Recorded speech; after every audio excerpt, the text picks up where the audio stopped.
The conference room was glass-walled and cold both in temperature and spirit.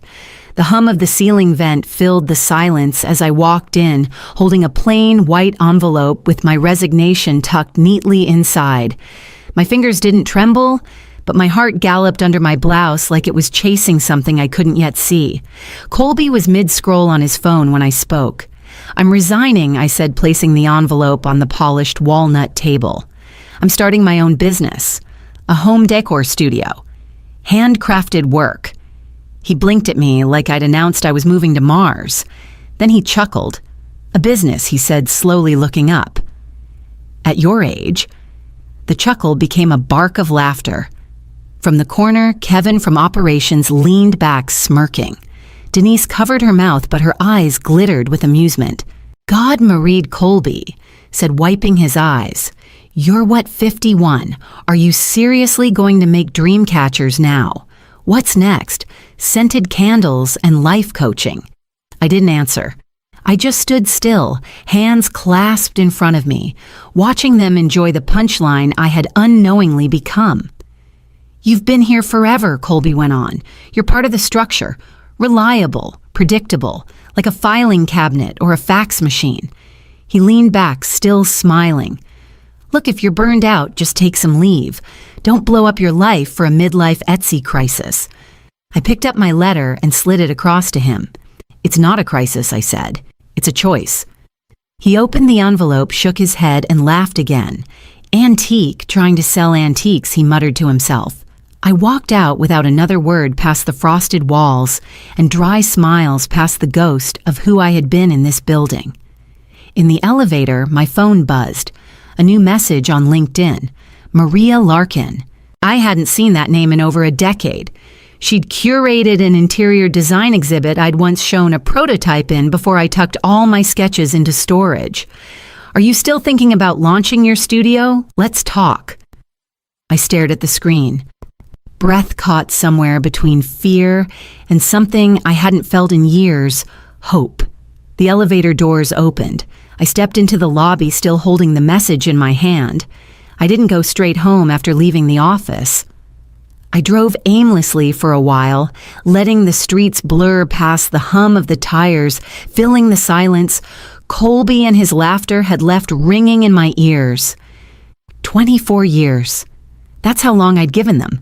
24 years of staying late, fixing what others broke, training interns who'd leapfrog me within 18 months. I had been the one people came to when projects slipped or clients threatened to walk. "Mered will handle it," they'd say. I was dependable. I was solid. I was the glue. But glue doesn't get promoted. It gets used to hold other things together, things deemed more important, more visible, more polished. I watched them come and go, the fresh grads with perfect smiles and buzzword vocabularies, the ones who brought energy but couldn't manage a deadline without hand-holding. I taught them everything, then watched them climb. The worst of it wasn't the promotions I didn't get. It was how invisible I'd become. During one staff retreat in Sedona, I suggested we pitch a green living strategy to a rising client, repurposed materials, upcycled furniture brand alignment with conscious consumers. Colby smirked and called it hobbyist aesthetics. He said it like I'd suggested finger painting. Months later, I overheard him in the hallway talking to another manager.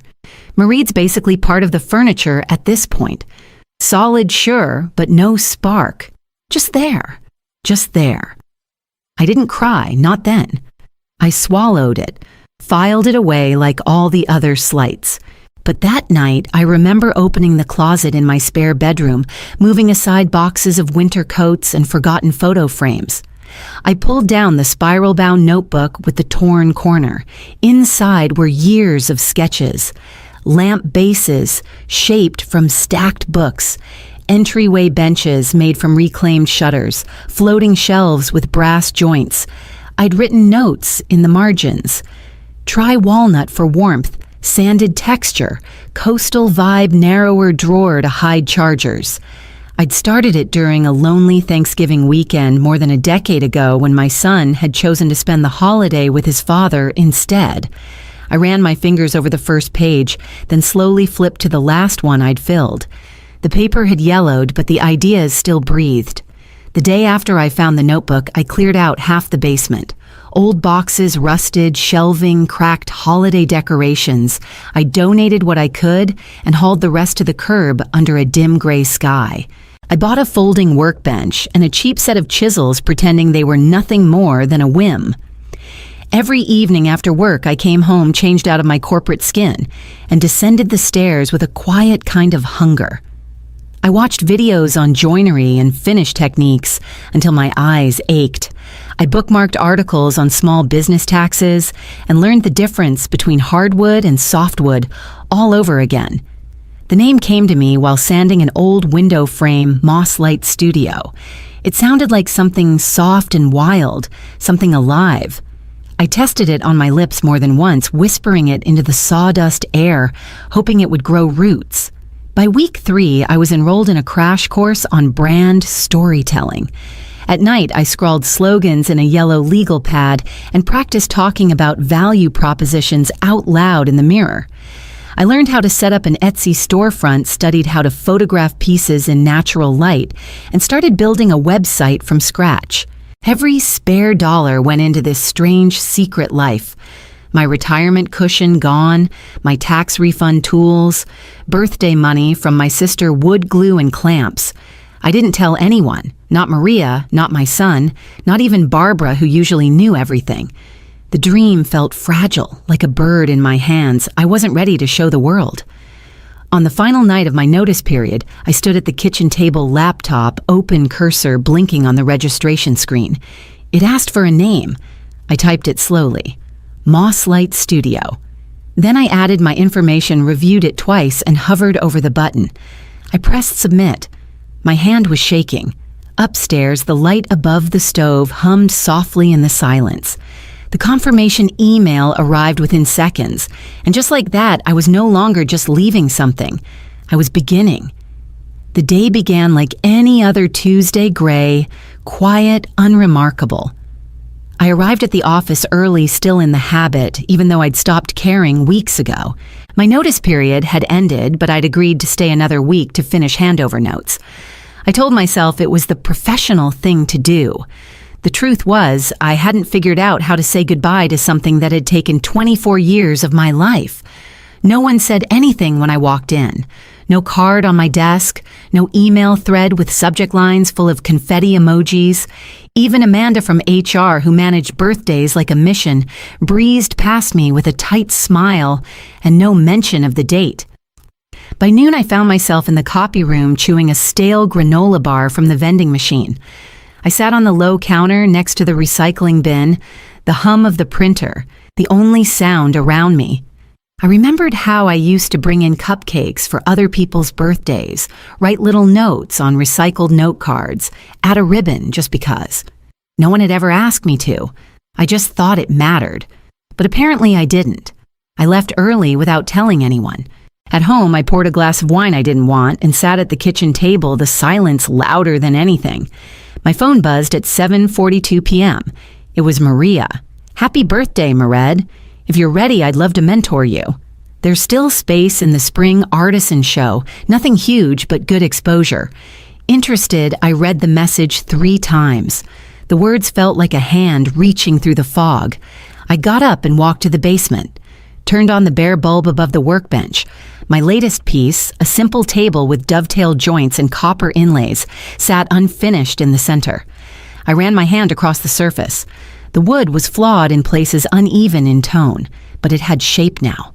Edges. Weight. So did I. I picked up the hand sander and began working. I was refreshing the Etsy dashboard again when it happened. After weeks of views with no action of tweaking the description, adjusting tags, rewriting blurbs until my sentences sounded like strangers I saw it. One order, $140. A reclaimed wood centerpiece with dark walnut stain and forged iron handles. I had listed it thinking no one would ever click buy. The buyer's name was unfamiliar. No mutuals, no message, just a clean, beautiful transaction. I packaged it like it was made of porcelain. Tissue paper, raffia twine. A handwritten thank you card I revised 3 times. I drove it to the post office myself, heart pounding like I was sending a part of myself across state lines. 3 days later, the review came. 5 stars. Absolutely gorgeous. The craftsmanship is stunning. Reminds me of real homes. So rare these days. I reread it more times than I'll admit. Then I clicked the Instagram tag. She'd posted a photo of my piece on her kitchen table, golden light pouring through a window. The caption, "This centerpiece from Or Moss Light Studio," makes the room feel like it belongs to someone who matters. I sat at the kitchen table, phone in hand, not breathing. 2 hours later, a design blogger reposted the image with a link to my shop. That night, I got 3 new favorites. Then a message from someone asking about custom dimensions. Maria texted me the next morning, "Saw your tag on Juniper Home. Proud of you." Also, I spoke with Kaylee, the boutique owner I mentioned. She wants to meet over coffee next week. I stared at her text, then at the order confirmation on my screen. For so long, I'd assumed the world wasn't interested in what I had to offer, that people like me were background support beams, not centerpieces, but here I was, in someone else's home, on their table, making it feel real. I put my phone down, rolled up my sleeves, and reached for the cedar boards waiting by the bench. I was staining the base of a new console table when the message popped up on my phone. Zev work, FYI. Colby told the Henderson client you ghosted the handover and left us hanging. At first, I thought I'd misread it. I wiped my hands on my apron and read it again. No mistake. Colby was telling clients I abandoned the project. I sat down hard on the nearest stool, heat crawling up my neck. I had finished every deliverable for the Henderson account. Every document had been uploaded to the shared drive, every timeline annotated. I'd even color-coded the client notes. I'd offered to do a remote handoff with Jessica, the new hire. She never replied. Another message came through. "They're saying you left 2 weeks early without a word. The client's annoyed. I thought you should know." I stared at the screen numb. Colby wasn't just trying to erase me from the office, he was rewriting the ending of my story, making me the flake, the unprofessional one, the middle-aged woman who couldn't handle the pressure and walked out. And the worst part, I wasn't there to correct it. I wasn't there to be in the room. For a moment, I felt the old pull the instinct to defend myself, to write a long, careful email detailing every file I had touched. I opened my laptop. The folders were still there. All the proof. But I didn't send anything. I sat with it, with the quiet, with the ache of being misrepresented. Then I closed the laptop and walked to the workbench, because there, half assembled and waiting, was a console table that needed care. That wouldn't lie. That would tell its own story the moment someone ran their hand across its grain. Let Colby talk. Let him shape me into whatever narrative kept his meetings tidy. I had another narrative now. One that lived in wood and weight and truth. And the next morning, I opened my inbox to something I didn't expect. The subject line read, "Consulting Opportunity, Henderson Project." I almost deleted it on site, assuming it was a newsletter or some misplaced spam. But then I saw the sender, Colby Everett. I clicked it open hands steady this time. "Hi, Marie, hope you're doing well. I'm reaching out with a short-term opportunity we think could be a good fit. As you know, the Henderson account has hit some hiccups, and your institutional memory could really help us stabilize the next phase. We're offering a 3-month consulting contract, generous compensation, flexible hours. Let me know if you're interested. We'd love to work with you again." He ended it with, "We value your insight." The irony was so sharp I almost laughed aloud. A few months ago, I was part of the furniture. Now I was valuable. I reread the message once then, twice then walked to the kitchen for coffee before typing a single line in reply. I let the words sit for a minute before hitting send. "Thank you for reaching out. I'm too busy building what you laughed at." That was it. No greetings, no signature, just clarity. Later that evening, I told Maria. She burst out laughing and asked if she could post the line on a private design forum anonymously. I didn't care. I told her sure. By morning, it had been reposted by 2 major freelance business accounts, then quoted on a Women in Design Instagram page. I didn't ask for credit, and Maria didn't give it, but I knew it was mine. The comments rolled in beneath the post. "That's how you close a chapter. Put this on a t-shirt. We need to be this woman." My order queue doubled within days. A boutique in Denver asked about a wholesale collaboration. A stylist in Portland wanted samples for a home shoot. And tucked beneath those messages, buried in a new thread from Maria, was a meeting request from Kaylee Voss. The boutique owner Maria had mentioned weeks ago. She wanted to meet for coffee, tomorrow. The pallet of lumber arrived 2 days late and 3 degrees warped. I could see it the moment the driver unloaded the stack. Each board bowed like a question mark. I ran my hand along the top piece and felt the split forming before I even reached the end. I called the supplier, was put on hold for 17 minutes, and finally got a half-hearted apology and a promise of partial credit. That same afternoon, a set of floating shelves I'd shipped to Oregon arrived shattered. The customer sent a photo, 3 of them actually. I stared at the jagged corners, the splintered finish, and felt like I'd been punched in the stomach. Then came the final blow. The 6-piece dining chair order for the Prescott family, $4,000 worth of custom work. The biggest commission I'd taken was canceled. They were understanding, but clear the delays had pushed them past their move-in date. They needed something ready now. I offered to rush it at a loss, but they'd already bought replacements. I sat down on the floor of the studio, the dust from the last sanding still clinging to my sleeves. For a long time, I didn't move. I just stared at my hands. They looked older lately, more calloused, more tired. I picked up my phone and scrolled to Maria's name. My thumb hovered over the call button. I wanted to say it out loud. I'm done. Instead, I opened the drawer by the workbench and pulled out a note I'd saved. A customer had mailed it weeks ago, folded into the packaging of a returned thank you card.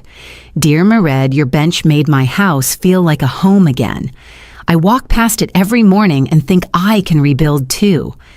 After my divorce, I didn't think anything could feel grounded, but this piece did." I read it twice. Then a third time, tears catching at the edge of my throat. I stood up, opened my laptop, and started researching new lumber suppliers. I emailed 2 packaging companies, negotiated better shipping rates, and contacted a local courier. The next morning, I was sanding again when another email came in, this one with a subject line that made me stop breathing. The subject line read, "Congratulations, you're live." I clicked the link and stared at the screen, breath stuck somewhere between awe and disbelief. There it was. My face, my studio, my name featured in West House Living's spring issue under the headline, 10 Women Redefining American Home Design Over 50. They had used a photo Maria took in the studio a few weeks ago. Me beside a console table, sleeves rolled a soft smile on my face. My workbench glowed behind me in natural light, and the caption read, "Moss Light Studio. The Quiet Revolution of Mered Vellon." The article quoted my customer reviews. My rising order numbers even mentioned my decision to turn down a consulting offer to stay focused on building something her way. And then, toward the end, came the quote. "They pulled from our interview, I was told I was too old to dream. I proved them wrong." I read the sentence again, slower this time. It didn't feel like mine, but it was. Every word. That same afternoon, a friend from a local design collective forwarded me a screenshot. It was from a corporate leadership seminar being held downtown. My photo was on the screen. The facilitator was presenting my story, my leap, my risks, my rebuild as a case study in career reinvention. And there in the second row, stiff-backed and frozen mid-sip, sat Colby. Someone had taken the photo mid-presentation.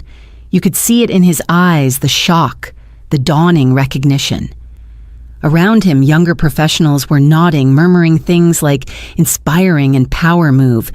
He didn't look angry, just small, as if the spotlight had shifted and left him behind. That night, orders flooded in. A boutique in Asheville reached out. A stylist in Austin wanted exclusive rights to my shelving line. And just after midnight, I received a message from someone I hadn't heard from since the day I walked out of that glass conference room. We outgrew the basement by spring.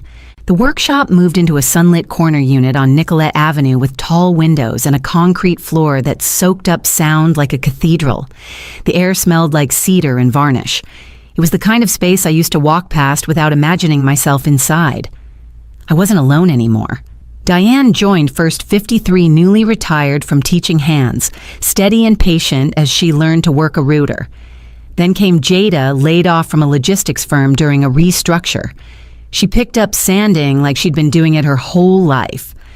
Maria came on board full-time, not just as a mentor or occasional connector, but as a partner. We split decisions, celebrated wins, handled losses. She brought her sharp eye for composition, and I brought the grain. Every order had a story now. Custom pieces for blended families, entryway benches for women starting over, shelves for sons moving into their first apartments. One Friday night, we pushed the work tables aside and set up a long dinner under pendant lights we'd built ourselves. Pizza cider stories. Diane's laugh filled the room. Jada showed photos of her daughter's graduation. Maria toasted. To Marie, she said, holding up her glass for building more than furniture. I smiled, but it was more than that. For 24 years, I said, looking around the table, I was quiet furniture. Now I build legacies. The next morning, I checked emails early. One stood out in the inbox, familiar sender, sharp subject line, Colby Everett. Congratulations, I didn't open it. Didn't need to. I left it there, unread like a letter never mailed. Then I walked into the workshop, tied my apron, and picked up a pencil. There was a new commission on the board, 12 cafe tables for a small business launching downtown. Another woman starting something from scratch. I sharpened the pencil and began sketching the edges, the corners, the strength. Some messages are answered with silence. Some dreams are louder than revenge.